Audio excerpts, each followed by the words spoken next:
नर्सरीदेखि पढ्नुभएका करिब 10 वर्षसम्म पढ्नुभएका साथीहरूलाई पनि आफूसँगै म के अरे छुट्टिँदाखेरि एकदम यो भन्न चाहन्छु। अब दुःख लागेको नि छुट्टिनै पर्छ, तर हामी यसरी चाहिँ अब अर्कोचोटि सबै भेट्न सक्दैनौँ। अब त्यस्तै हो जिन्दगीमा, सबै छुट्टिनै पर्छ, सबै मिलेर गर्न सङ्घर्ष गर्नुपर्छ जिन्दगीमा, सङ्घर्ष नगरी केही आउँदैन।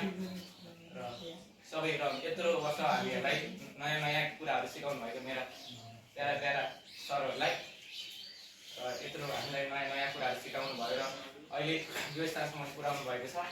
अब करिब यो कक्षा छुट्टिसकेपछि हामी योभन्दा अलिक माथिल्लो लेभलमा जानुपर्छ। त्यो माथिल्लो लेभलमा जानको लागि सबैले एकअर्कामा सहकार्य गरेर जानुपर्छ। म मात्र गरेर सक्छु, आफू मात्र पास होइन, जाने साथीहरूले नजानेहरूलाई पनि सिकाएर माथिसम्म पुर्याउनुपर्छ। यो सबै हाम्रो सबैको दायित्व हो।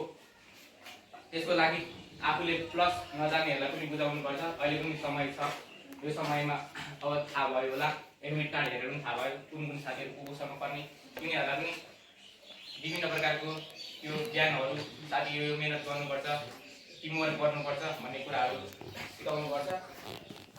र यो विद्यालयबाट हामी सबै गइसकेपछि हाम्रो मात्र होइन, विद्यालयलाई सहयोग गर्नुपर्छ। र हामी गइसकेपछि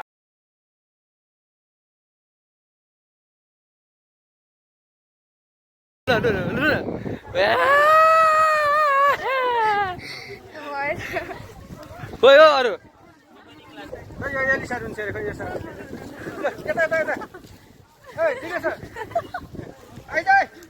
रोको रोको रोको भिडियो खै त खै यहाँ गरौ न।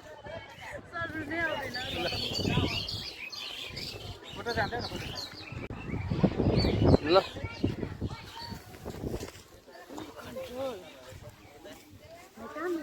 ल रु रु एकछिन रु रु रु रु एकछिन रु ल यहाँ गएर खोइ त नरु